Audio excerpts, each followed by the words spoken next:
Okay, this lecture is about glazing cups. Uh, as there's many different ways of glazing cups, and I'm going to introduce you a few ways to glazing a cup. Now, depends on this time, depends on the glaze you pick. Like for example, in here we've got a couple glaze right in here. You can see you have a lot of carving on the surface, and this is simply just using something like a Yoshi-chan, which is a little clear with a tint of a blue colors. So you can see a lot of detail pattern that show through because of a carving. So you don't always have to pick something that has a carving. Sometimes the carving allow you to see some pattern right in here. So that's a good example right in there. Okay, or you create some sort of surface, like you put the slip on the surface. So like this one right here, you put some slip on the surface, and then create a little raised surface, and then you glaze the same glaze, and it will give you a nice where the glaze has accumulated on the edge of that clay actually has a little deeper color in there. So that will be kind of nice too in a way.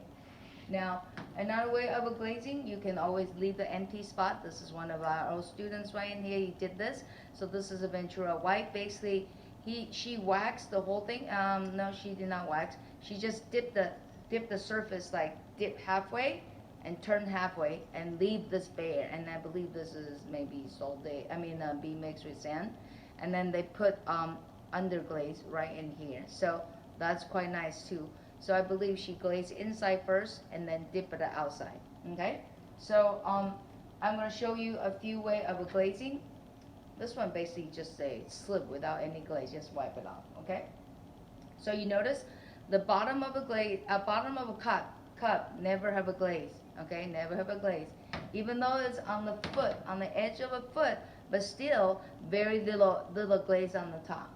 Therefore, sometimes for me, I'm just easier just use the water and to clean it off. So I'm going to show you how to do it. Now, but I do want to use, the glaze I want to use is Ohara, since I already stored it already. Notice even though these are the same color, okay, and this is one application, that's two applications. That means he or she probably glazed the whole thing and then pour a second dip on this area so it becomes darker. So they create a very nice pattern too. So we can actually do that instead. Instead of a double pouring, we actually can do a variations. So again, since you cannot have a glaze on the bottom, what I usually do is I will do something called let me see. We'll do the regular one. So I'm going to take the glaze cup. But you have to remember, some of these cups stay in the shelves for a long time. There's a lot of dust, so you can't really use a sponge to wipe it off. So the best way to take out the sponge, take out the dust, is come to the sink really quickly, run the water, and then just very quickly run through it. You notice how fast I go? Probably like what, 2 seconds? Notice the color, the water evaporate just a little bit, because bisware about have a 15 to 20% of porosity, means it can suck in about 15 to 20% of the water. Therefore, you can rinse off the dust and at the same time clean your surface, okay? And so that's how you glaze them. How you clean your bits first. How to clean the bits first? By rinsing it. If your studio, our studio, if there's a compressor air that available, you can also do the compressor air, because if you do, you're gonna hyperventilate it. So we try not to do that. Okay. So again, always rinse the pot. If you don't rinse the pot, what happens is the dust accumulated on the surface will create a resistance. When you glaze them and put it in the kiln, the dust will burn off before the glaze mature. It will create a little pocket, and then you're gonna have it glaze defect, like pinhole or maybe crawling or something like that. Okay. Now this has been rinsed. So what I would do is, I can do the whole thing in one glaze, or I can put something called the liner glaze inside. So you can see it, right? There's an example in here. Inside is white, but the outside is red. So that means they put the liner glaze line inside the cup. So I can do that. So I'm gonna try that. So this is the glaze that I just stirred. I noticed it's a bit thick. You know, I don't quite like that thick. But at least it's inside. If it's something that you want to mix a little thicker inside, at least you pull inside of your cup. You just don't want to be too much on the outside. So what I would do is maybe I will add one more water, just a little bit, even though I'm going to be using it already. So I'm going to come right here, pour it in. Don't do this because if you notice the glaze are different thickness, it's not quite right, call me, okay? Call me. Don't do add the water on your own because you might ruin it. These glazes are sitting in the studio for a long time. That's why I'm adding this again. So I'm going to pour it in right here.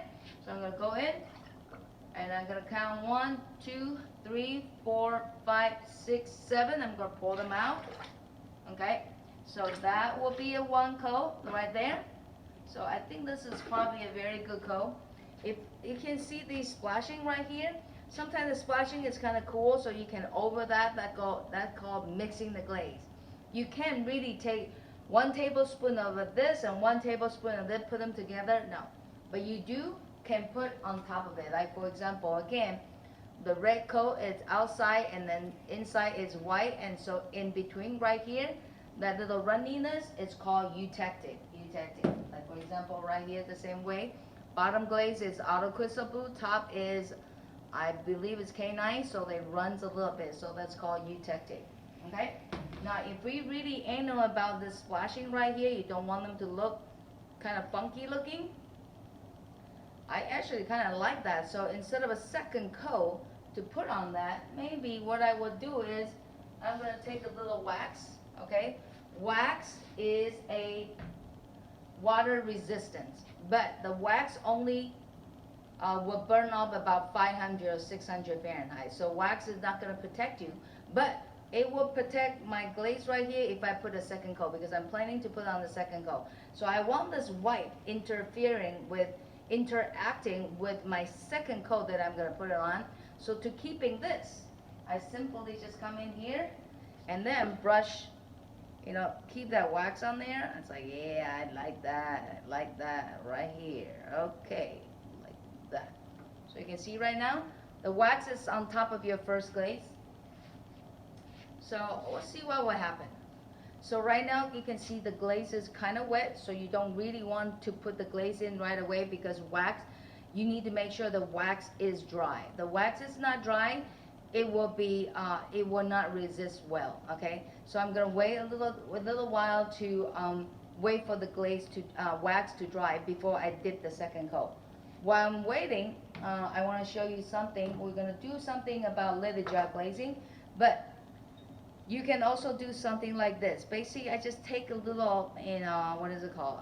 The tape, masking tape, and I kind of the very thin masking tape, and just tape all over it, and dip it in the glaze. Once I dip in the glaze, I rip off the tape and create this resistance. Basically, has a clay body contract with the glaze. So that's kind of cool too. Okay, which maybe I will show you later too. This one is kind of fun too. Idea is the same. The first coat is something that is darker. The lady was dipped the whole thing in there, and then he or she wax it, the area that she want to be a spotchy, and then after the wax dry, rinse it off, and then she glazed the second coat. So it's like it needs to have a little waiting time, but I think going to be cool too as well. But anyhow, while we're waiting for this to dry, you can see they're getting dry already, because you can see the edges are actually not shiny.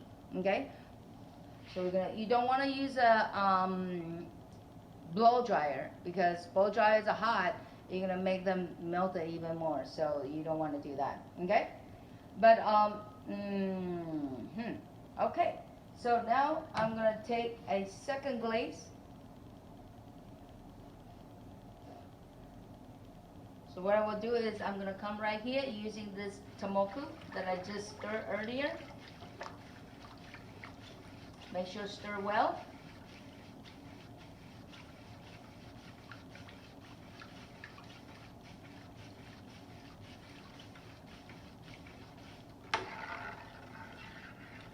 I'm still waiting for that to dry. Actually, okay. So I'm going to take this. I'm gonna go down now. I'm gonna take this. I'm gonna go down like that, and on the rim, I'm gonna do that area. There you go.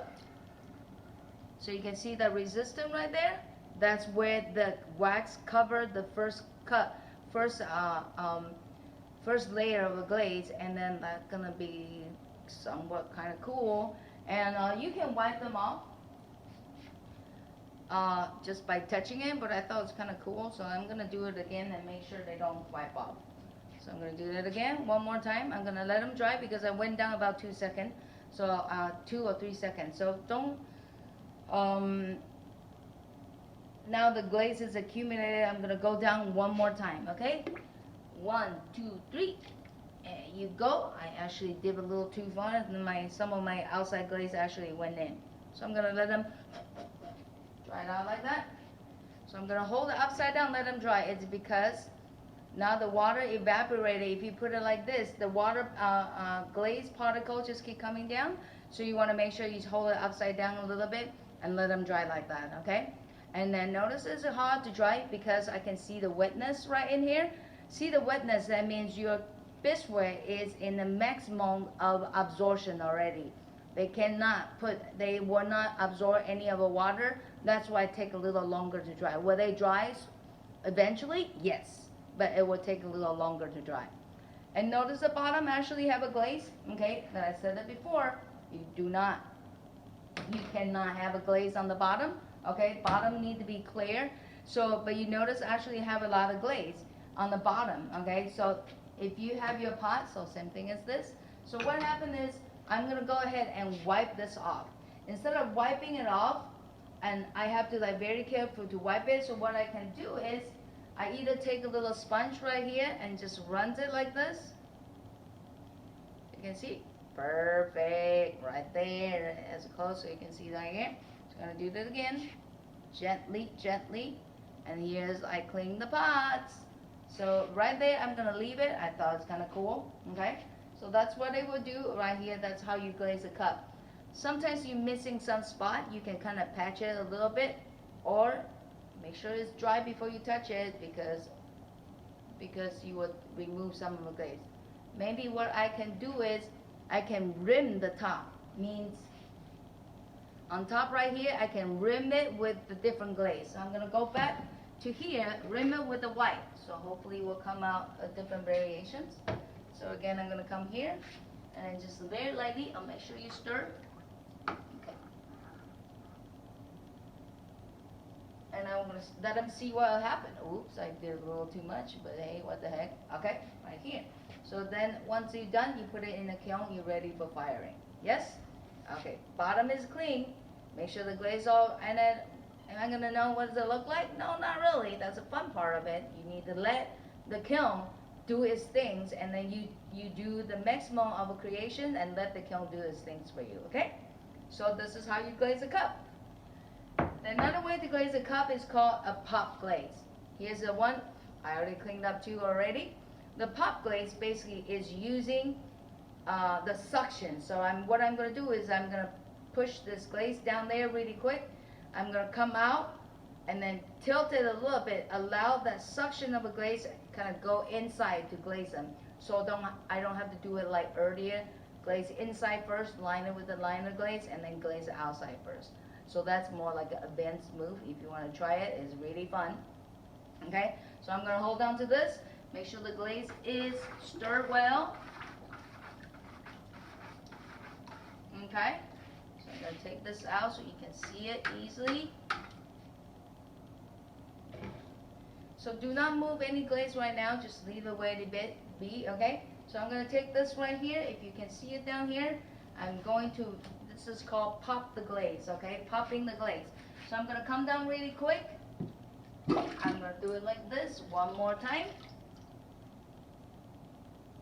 So I'm going to let them dry a little bit. So hopefully that motion, what I just did, allowed a glaze, push it up to the top, and look, inside is glaze. Ooh. Ooh. So they all glaze, yay!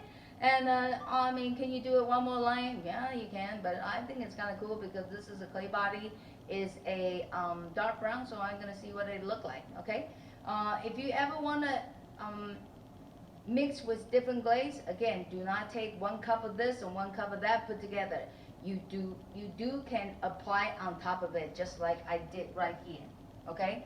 Anytime you want to do a 2 glaze combined together, always put on the upper top, not the bottom, because it will run. That's called eutectic. Okay, eutectic, E-U-T-E-C-T-I-C. That means 2 glaze combined always lower its original melting point. So if you glaze heavy on the bottom with 2, 3 different color, it's gonna run all over. Okay, now I still need to clean the bottom, right? So I can do that like I did earlier, or for those who cannot really see, I'm gonna bring slightly forward. Can you see it? Right here is a little dish. Inside the dish has a little level of the water. It's a very little water right there. So what I'm gonna do is, because now the glaze is dry out. Glaze is made out of water and ceramic material, right? So what I'm gonna do is I'm gonna introduce the water back to the glaze that dried out already. So I'm gonna let them sit just a little bit. Then I'm gonna pick it up straight. Don't tip it, and don't be curious looking at it. You'll be fine. Still the wet on the bottom, all right? So I'm gonna do it like this. 1 shot, 2 shot. So you can see the bottom is already clean. You can kind of ease a little bit right there. There you go, nice and even using the water. I don't use a wax, and I'm gonna use a wax in the different things. I'm gonna use a wax to glaze the bowl. Okay, so don't go away yet. Anybody have questions? No? Excellent.